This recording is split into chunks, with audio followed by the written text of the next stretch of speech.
और कोई सवाल? और किस भगवान की पूजा करूँ, यही जैसे मैं शंकर भगवान की करता हूँ, मंदिर भी जाता हूँ, जल भी चढ़ाता हूँ, हर सोमवार की सोमवार जाता हूँ। देखो, शंकर भगवान की पूजन करने से दो होंगे, दो फल होंगे जी। फायदा भी होगा जी। और खर्च भी होगा। जी। फायदा भी होगा, खर्च भी होगा। जी। शंकर भगवान की पूजन का यही फल। जी।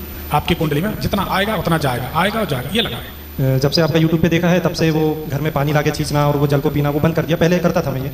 कहाँ का जल? शंकर भगवान का जल घर में लाके खींचता था और उसको आचमन भी करता था, तो वो बंद कर दिया जब से आपका यूट्यूब पे देखा। देखो, आचमन किसको कहते हैं? आप सभी ने किया होगा कभी ना कभी। जी। शादी वादी तो सबकी हुई है, तो किया ही होगा। जिनने प्रेम विवाह किया होगा उनको हल्दी नहीं लग पाती और आचमन नहीं करते हुए। ये बीच बीच में हम टोकते इसलिए ताकि समाज सुधरे, और कोई हमारा निंदा करना किसी का उद्देश्य नहीं। ओम माधवाय नमः ऐसे कोंठ तक लगाते गिरा देते, पीते नहीं। ओम नारायणाय नमः, ओम केशवाय नमः, ये आचमन ही होता ना। सभी ने किया होगा आचमन कभी ना कभी, तो ये आचमन। अब हम एक सवाल करते हैं, जिनने कहा है जल पियो उन्हीं ने कहा आचमन करो, ठीक।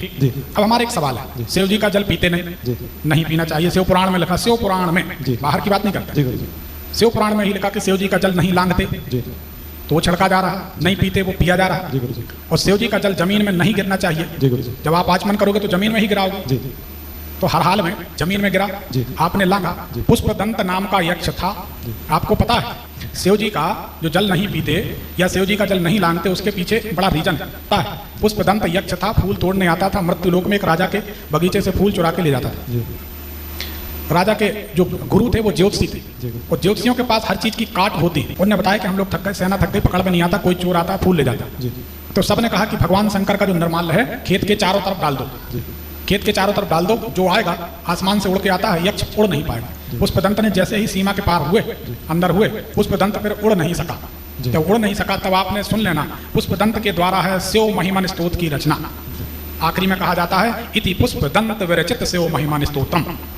पुष्पदंत ने शिव महिमन स्तोत्र की रचना की, भगवान शंकर प्रकट हुए, तो भगवान ने कहा तुम्हारी दो गलती, तुम्हारी दुर्गति का कारण यह है, दो गलती। चोरी के फूल चढ़ाते हो, चोरी के फूल हमें स्वीकार नहीं। दूसरी गलती यह है कि तुम हमारा जो निर्माल्य है वह है लांघ गए, इसलिए सिद्धियां छीण हो गई।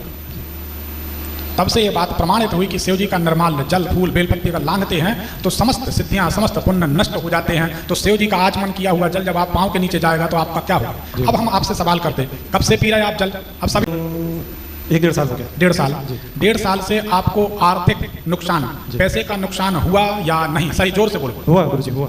शंकर भगवान का जल पीने के बाद नुकसान हुआ? जी। तो क्या पीना चाहिए? नहीं पीना चाहिए। तो बताओ हमारी बात सही है कि दूसरों की सही? आपकी बात सही गुरुजी। नहीं पीना चाहिए। हम शिव पुराण की बात कर रहे हैं जी, और लोगों के अपने बनाए पुराण हैं।